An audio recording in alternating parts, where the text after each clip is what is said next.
선하신 인도하심이 드러나게 하옵소서. 임마누엘 하나님을 찬양하며 주 예수 그리스도의 이름으로 기도드립니다. 아멘.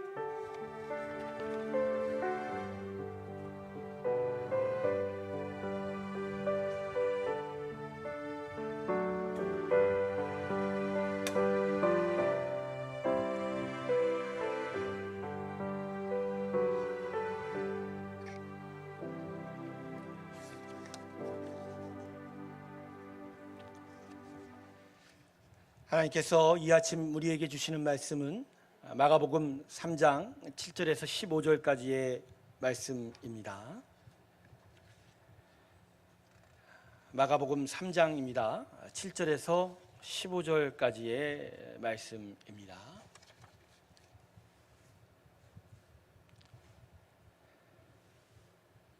찾으셨으면 제가 봉독하겠습니다. 예수께서 제자들과 함께 바다로 물러가시니 갈릴리에서 큰 무리가 따르며 유대와 예루살렘과 이두메와 요단강 건너편과 또 두로와 시돈 근처에서 많은 무리가 그가 하신 큰 일을 듣고 나아오는지라. 예수께서 무리가 애워싸 미는 것을 피하기 위하여 작은 배를 대기하도록 제자들에게 명하셨으니 이는 많은 사람을 고치셨으므로 병으로 고생하는 자들이 예수를 만지고자 하여 몰려왔음이더라. 더러운 귀신들로 어느 때까지 예수를 보면 그 앞에 엎드려 부르짖어 이르되 당신은 하나님의 아들이니이다 하니 예수께서 자기를 나타내지 말라고 많이 경고하시니라. 또 산에 오르사 자기가 원하는 자들을 부르시니 나아온지라. 이에 12를 세우셨으니 이는 자기와 함께 있게 하시고 또 보내사 전도도 하며 귀신을 내쫓는 권능도 가지게 하려 하심이로라. 아멘. 우리 하나님은 선하십니다. 할렐루야. 네, 우리 하나님은 선하세요. 그리고 하나님의 섭리의 시간은 계속하여 움직이고 있습니다. 정지해 있는 듯하고 지체되어 있는 것처럼 보이지만 한치의 오차도 없이 하나님의 선하심의 시간표는 계속 움직여가고 있다는 것. 오늘도 이것이 여러분과 우리에게 위로가 되길 주님의 이름으로 축원합니다. 그 하나님의 선하심을 오늘 높이고 또 찬양하고 믿음의 시간이 오늘 이 예배가 되기를 원합니다. 기도하겠습니다. 하나님, 오늘 말씀 속에서 하나님을 알게 하시고 그 마음을 깨닫게 하시고 주님 앞에 바르게 서는 저희의 믿음이 되게 하여 주시옵소서. 예수님의 이름으로 기도드립니다. 아멘. 오늘 말씀은 예수님께서 제자들을, 당신의 백성들을 어떻게 부르셨는지에 대해서 기록하고 있습니다. 그리고 예수님께서 제자를 부르신 일이에 비교되어 예수님을 쫓는 사람들의 모습도 같이 기록되어 있어서 오늘 본문은 이것을 통해서 우리가 믿음의 삶에 중요한 초점을 어디다 두어야 하는지를 다시 확인해 주고 있습니다. 자, 그러면 오늘 본문은 당시에 예수님을 쫓는 사람들의 모습을 어떻게 기록하고 있지요? 오늘 본문 8절 한번 볼까요? 유대와 예루살렘과 이두메와 요단강 건너편과 또 두로와 시돈 근처에서 많은 무리가 그가 하신 큰 일을 듣고 나온지라. 각양각색의 사람들이 모든 곳에서 지금 무엇 때문에 예수님께 나왔다고 그러죠? 많은 무리가 그가 하신 큰 일, 아무래도 병자를 고치신 일일 거예요. 더하여 귀신을 쫓아낸 그 일에 대해서 그들이 소문을 듣고 예수님을 찾아 나온 겁니다. 그래서 예수님께 나와 그 많은 소문 가운데 있었던 병자를 고치시고 귀신을 쫓아내시는 그 능력이 자신에게도 똑같이 베풀어지기를 기대하는 마음으로 예수님을 쫓았다는 거죠. 자, 그러면 이에 비교돼서 예수님은 당신의 제자들을 어떻게 부르셨을까요? 오늘 본문 13절을 보시죠. 13절에 이렇게 기록되어 있습니다. 또 산에 오르사 자기가 원하는 자들을 부르시니 나아온지라. 자, 예수님이 제자들을 어떤 기준으로 불렀다고 하죠? 자기가 원하는 사람, 자기가 원하는 대로. 우리는 여기서 잠깐 당황할 수 있죠. 우리가 보통 어떤 기준이나 또 자격을 말하게 되면 나름 상식적이고 이성적인 기준과 근거를 생각하기 마련인데 오늘 본문이 얘기하는 예수님의 기준은 뭐죠? 자기가 원하시는 대로 원하시는. 이게 도대체 무슨 의미인가요? 예수님의 기준은 자기 멋대로인가요? 아닙니다. 여기서 자기가 원하시는 대로라는 기준은 우리 사람들이 하듯이 자기 멋대로, 마치 엿장수가 엿가락을 자기 멋대로 자르듯 엿장수 마음대로가 아닌, 세상이 찾는 것이 아닌 하나님대로의 어떤 기준이 있다라는 그런 말이에요. 본문 이어지는 14절 한번 보실까요? 그래서 이렇게 이해하죠. 이에 12를 세우셨으니 이는 자기와 함께 있게 하시고 또 보내사 전도도 하며. 이제 후술을 좀 이따가 14절을 좀 더 자세하게 제가 설명할 것인데, 그러니까 예수님이 원하시는 대로라는 이 14절 이후에 이야기하는 어떤 특정한 이유와 목적이 있다. 그것이 바로 세상이 원하는 대로가 아니라 하나님이 원하시는 대로라는 그런 의미가 되는 거죠. 덧붙여 말하면 하나님은 창조주시기에 이 땅 모든 만물과 특별히 피조물로 만드신 사람에 대하여 그냥 당신의 뜻대로 하실 권리가 있습니다. 할렐루야. 그죠? 있죠. 당신의 마음대로 행하실 수 있는 충분한 권리가 있으죠. 만드시니까 자기 뜻대로 행하시는 거죠. 사람들은 이것에 대해서 왈가왈부할 수가 없는 거예요. 우리는 그저 빚어진 피조물에 불과한 거죠. 여기에 사람의 교만이 있는 거예요. 사람이 아무리 뛰어나고 잘나봐야 하나님께서 만드신 피조물이다. 창조하신 그 주권자이신 하나님의 손에 의하여 그저 만짐을 당하고 인도하심을 당할 뿐이다. 다만 그분은 선하셔서, 그래서 가장 선하신 뜻대로 우리를 인도하시기에 우리를 진짜 귀하게 지금 다스리고 계시는 것뿐이지, 그것에 대해서 사람이 이래라 저래라 하나님께 할 수가 없는 거예요. 그걸 하고 있다라는 것 자체가 사람이 얼마나 자고한, 스스로 높아져 있냐라는 거죠. 자, 그러면 오늘 본문이 말씀하고자 하는 핵심 초점이 무엇일까요? 예수님은 당신을 쫓아온 자들을 택하신 게 아니라 당신이 원하는 대로 제자 삼고 백성 삼았다는 거예요.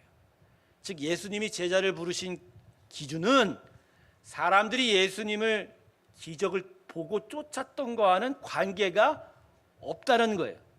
세상이 예수를 찾고 쫓는 목적이 예수님이 당신의 제자를 부르신 목적과 너무 다르다는 것을 오늘 본문이 우리에게 가르쳐주고 있습니다. 그래서 오늘 말씀은 예수님의 참된 제자가 누구인지를 우리에게 가르쳐주는 거예요. 예수님의 참된 제자, 하나님의 바른 성도, 참된 성도는 기적을 베푸시는 예수님의 능력만을 쫓는 자가 아니라 성경이 가르치는 오늘 말씀대로 능력이 아닌 하나님과의 만남 자체를 원하고 쫓고 따르는 것이다. 할렐루야. 오늘 설교 제목이 뭐죠? 능력이 아닌 만남이라는 거죠. 우리의 신앙의 초점이 어디에 있어야 된다고요? 능력이 아니라 어디에? 만남. 만남 안에 능력이 있는 거고, 만남과 관계 속에서 하나님의 능력이 베풀어짐을 기대하는 것이다라는 거죠. 여러분, 하나님께서요 예수님을 통해서 이 세상에 기적을 베푸신 이유가 뭐죠? 왜 기적을 베푸셨죠?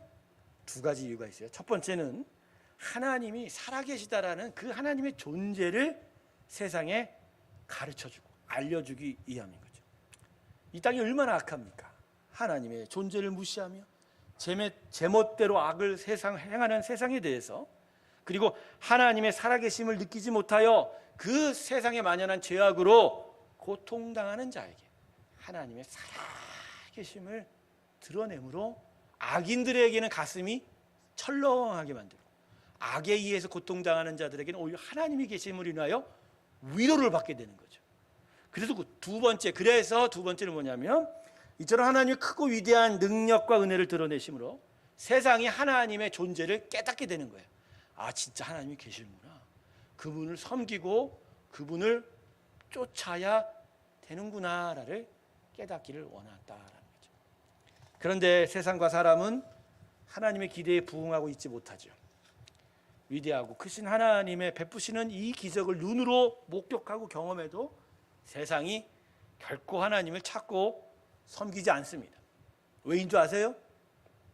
하나님과의 만남, 그 관계를 원하지 않기 때문입니다. 좀 더 깊이 살펴보면 여러분, 이 시대는요 하나님을 부정하는 시대는 아니에요. 세상 사람들이요, 아무리 하나님의 존재를 부정한다 하더라도 그들의 마음의 깊은 곳에 가보면 하나님의 존재가 있다라는 걸 인정은 해요. 무언가 초능력의 존재가 있어, 신의 존재가 있어서 이 땅을 아마 만들기는 했나 보다. 그런데 중요한 건 그들이 바라는 건 능력이고 기적이지 하나님을 만나고 그분을 섬기는 것은 관심이 없다는 거예요. 그러니까 능력을 구하는 것과 하나님을 섬기는 것이 따로라는 거죠. 더 킹이라는 영화가 있어요. 부패한 검찰 권력에 대해서 꼬집는, 몇 년 안 됐죠 그 영화가. 근데 그 영화를 보면요, 그 엘리트 검사들이요, 어떤 사건, 즉 사실은 그 대선에 어떤 대통령을 따라서 자기들이 줄을 서야 되니까 그것 때문에 그들이 결국 어디를 찾아가는 줄 아세요? 무당집에 가서 무당이 춤추는 대로 같이 옆에서 춤추는 장면이 나와요. 이게 아주 유명한 장면인데 전 그걸 보면서 그랬어요. 이 세상이 사람, 신의 존재를 부정한다 하더라도 아니에요. 그 속에는 신적 존재에 대해서 인정을 하는 거예요. 다만 능력을 찾아서 같이 무당과 춤을 추지, 그죠? 하나님, 신을 섬기려고 하지는 않는다라는 것이죠.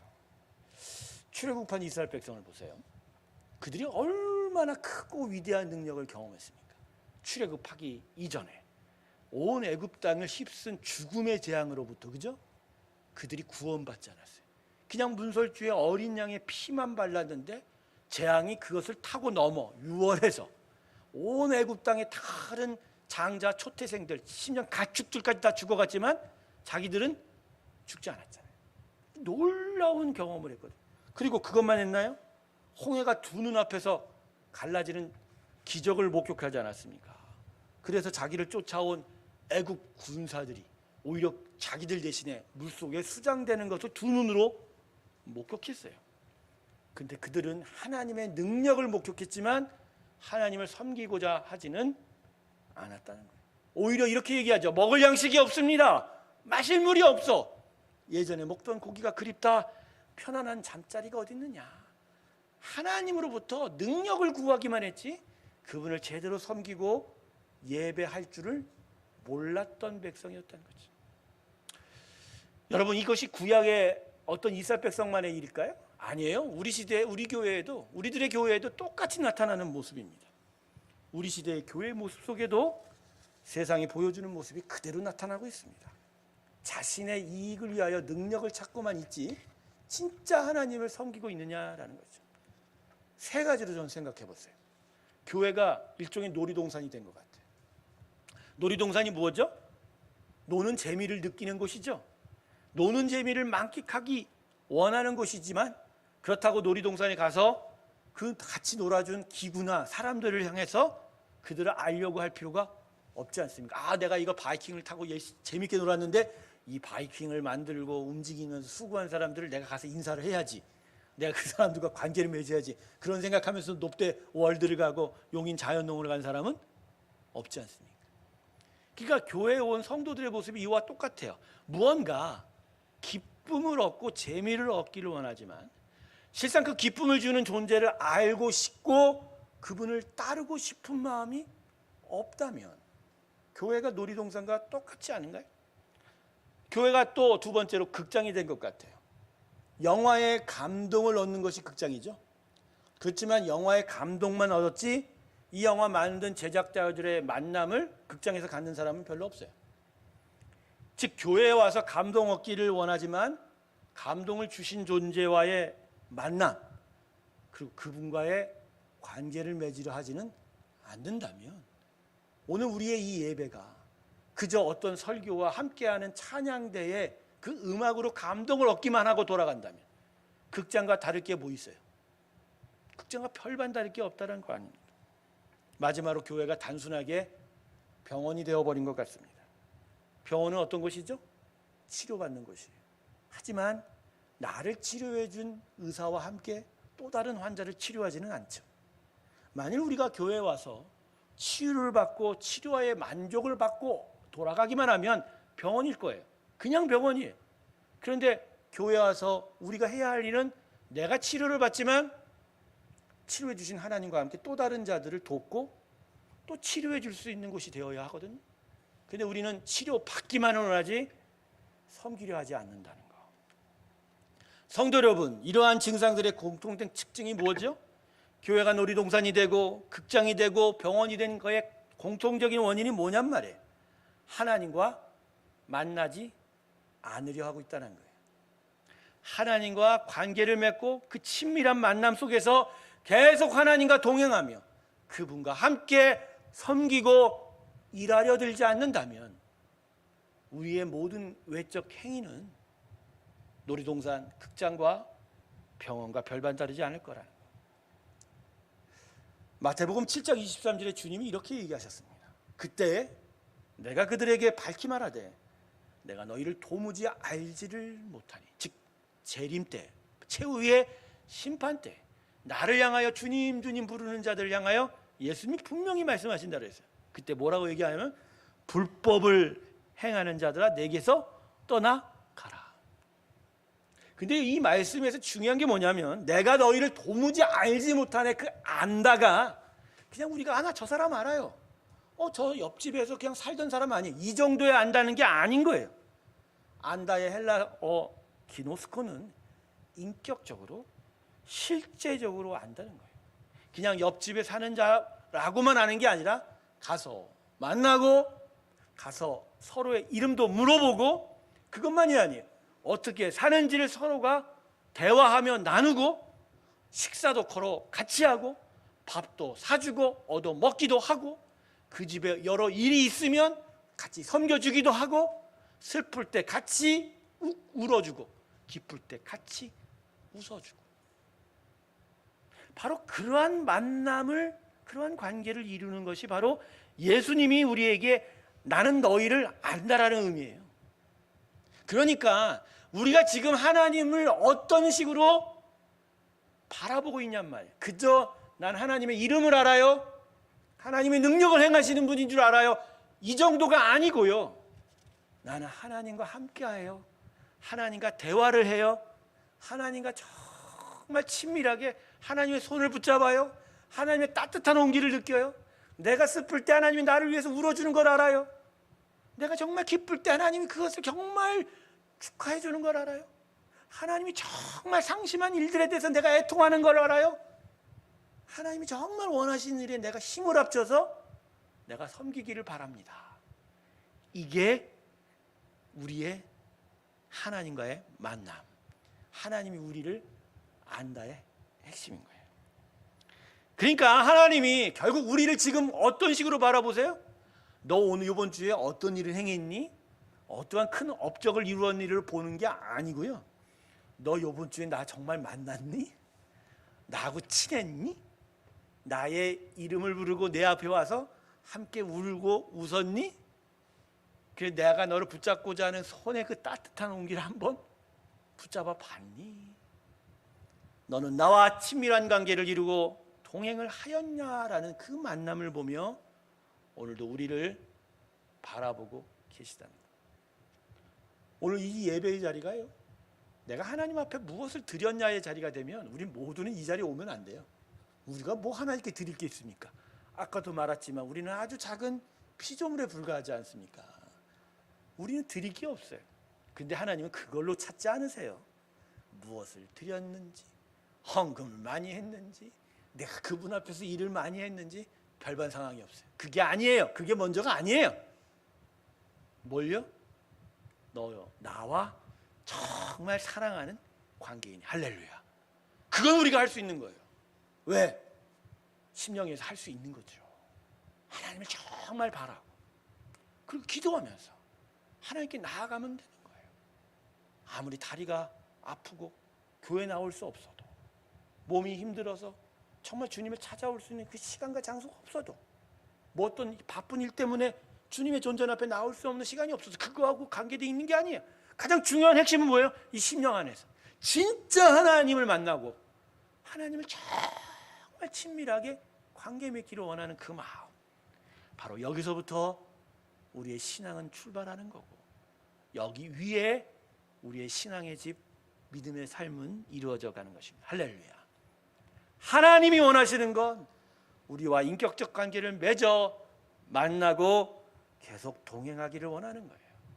그래서 우리를 계속 만나면서 이끌어 주시고 인도하시고 힘을 주셔서 그래서 우리가 하나님의 나라를 향하여 힘껏 나아갈 수 있게 하시고 또 그 나아가는 길에 부족하고 힘이 들면 그때그때마다 기적을 베푸세요.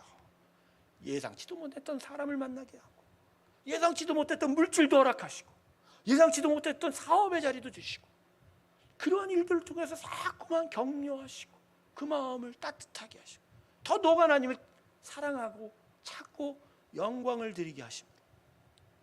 바로 만남 가운데 능력이 있지 능력 안에 만남이 있지는 않다는 거. 사랑하는 성도 여러분, 주님을 온전히 바라보며 그분과의 만남에 집중하길 주님의 이름으로 축원합니다. 그래서 오늘 본문을 보면요, 예수님이 당신의 제자를 부르신 모습이 이 하나님의 마음 가운데 있었다라는 것을 분명히 알 수 있어요. 오늘 보면 14절과 15절 다시 한번 읽을까요? 제가 다시 읽을게요. 이제 12를 세우셨으니 이는 자기와 함께 있게 하시고 또 보내사 전도도 하며 귀신을 내쫓는 권능도 가지게 하려 하심이로라. 아멘. 세 가지예요. 예수님을 택하신 이유가 세 가지로 되어 있어요. 첫 번째, 자기와 함께 있게 하시려. 두 번째, 전도하게 하시려. 세 번째는 귀신 쫓는 권능, 즉 능력을 주시려. 근데 이 세 가지 중에 가장 첫 번째, 가장 중요한 건 뭐죠? 첫 번째, 함께 하시려고.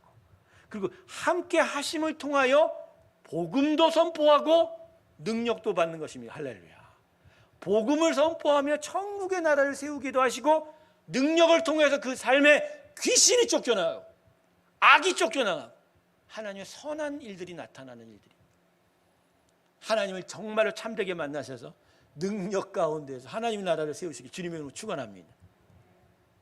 하나님의 성품 중에 가장 정말 중요한 성품이 뭔지 아세요? 함께 하시기를 원하신다라는 거죠. 우리 하나님은요, 창세기부터 요한계시록을 보면요, 사람의 삶에 개입해서 그 사람 사이에 함께 하시고 그들과 동행하시기를 원하는 그 하나님의 마음을 우리는 깨달을 수 있어요.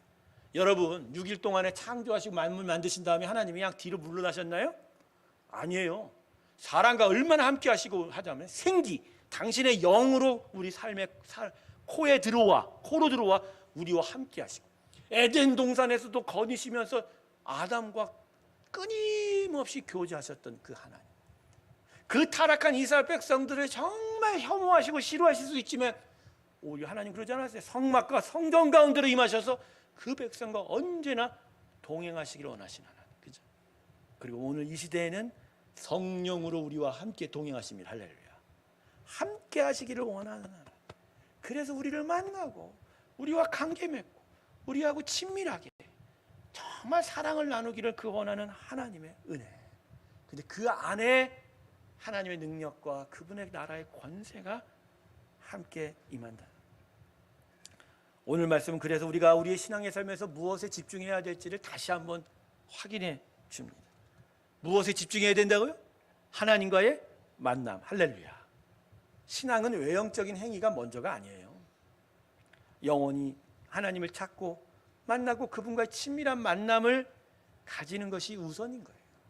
그래서 그 마음을 깨닫고 그 마음 안에서 하나님의 섭리를 깨닫고 그러면서 하나님의 일을 이루어 갈 때 우리는 진정 제대로 된 삶을 살아갈 수 있게 되는 거죠. 여러분, 예수님 앞에서 보여준 마리아와 마르다의 모습을 한번 생각해 보세요. 예수님이 어느 날 나사로의 집에 찾아갔어요. 그 집엔 두 누이 마르다와 마리아가 있죠.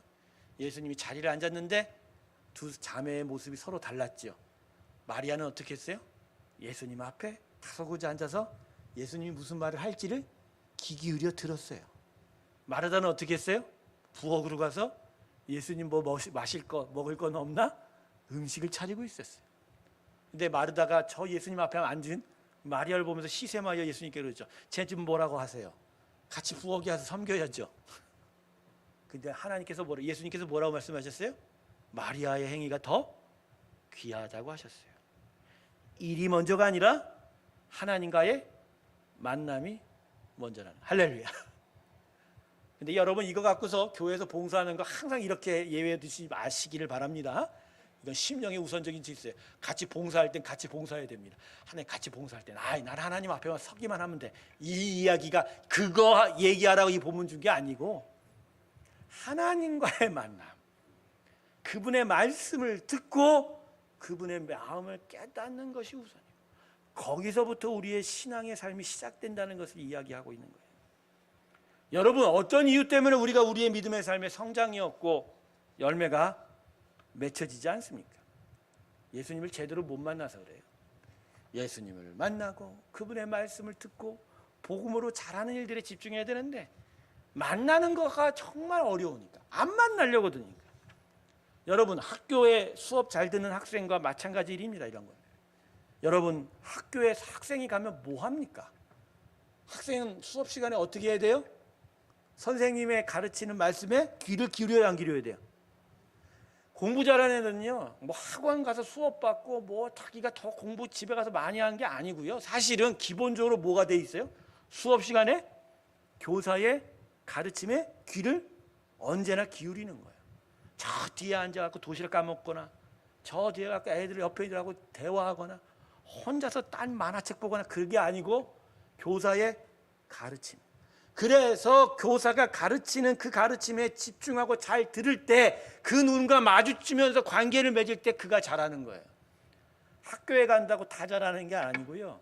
교사의 가르침에 집중할 때 잘하는 거예요. 즉 우리가 우리에게 말씀하시는 하나님의 그 음성과 복음에 집중하고 하나님의 눈과 마주치고 그분과 만나려 할 때 우리 영이 자라지.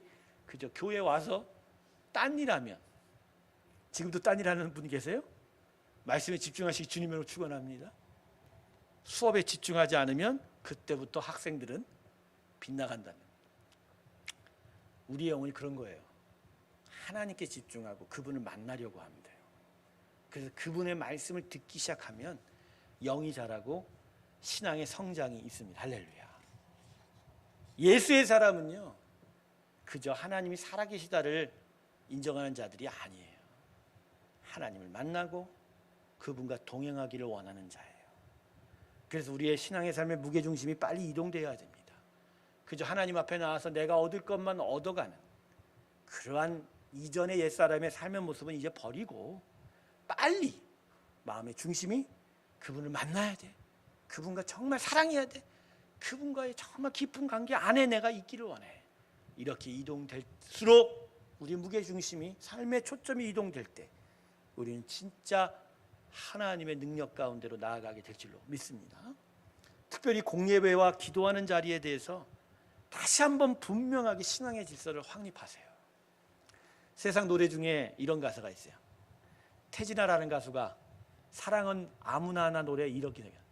사랑은 아무나 하나 눈이라도 마주쳐야지. 뭐 유행가를 예로 들어서 죄송한데 제 말은 세상도 사랑하는 사이가 되려면 뭐를 마주친다고요? 그런데 도대체 예수의 사람은 지금 뭐에 눈이 마주치고 있냐고요. 제가 여러분에게 묻고 싶은 거예요. 우리한테 사랑은 아무나 하나? 하나님과 눈 마주치고 계셔요? 신앙의 삶을 아무나 합니까? 하나님과 눈이 마주치는 자가, 그래서 하나님을 사랑하는 자가 신앙의 삶을 살아가는, 공예배의 자리, 기도하는 자리에 그것은 하나님의 눈을 마주치기를 훈련받고 더 강하게 세워간다는. 마음은 원이로되 육체는 약하다. 이제 이런 변명은 하지 마세요. 진짜 하나님과의 눈이 마주치기를 원한다면 그 자리를 정말 구별하여 내가 그 자리 가운데 서기를 애쓰게 될 거라는 것. 정리를 합시다. 하나님을 만나고 치밀하게 관계를 맺고 그래서 계속하여 하나님과 동행하는 일에 대한 관심과 집중이 아니면 나중에 하나님께 인정받지 못해요. 그 마지막 날에 너 진짜 나 아니라고 하면 그땐 정말 큰일 나요. 지금이야 또다시 바꾸고 또다시 하나님 앞에 나아갈 수 있지만 그 마지막 때에는 정말 너무 늦은 일이 되기 때문입니다. 성도 여러분, 예수님을 계속 만나십시오. 할렐루야. 하나님과 계속하게 동행하세요. 그게 우리의 신앙의 제대로 된 모습일 겁니다. 기도하겠습니다. 하나님, 오늘 우리에게 다시 분명히 확인하여 주셔서 감사합니다. 하나님, 우리에게 오늘도 원하시는 것, 우리가 큰 무슨 업적과 행위를 행하는 것이 아니라 정말 하나님의 눈을 마주 바라보며 하나님을 사랑하고 만나는 일인 것을 다시 깨닫게 됩니다. 주님을 만나게 하여 주시고 예수님을 사랑하게 하여 주시고 그 사랑과 만남 위에서 하나님 우리에게 주신 권세와 능력으로 이 땅에 하나님 나라를 온전히 세워가는 아버지의 귀한 백성들 되게 하여 주시옵소서. 예수님의 이름으로 기도드립니다. 아멘. 우리 다 같이 446장 함께 찬송 부르면서 봉헌 드리겠습니다.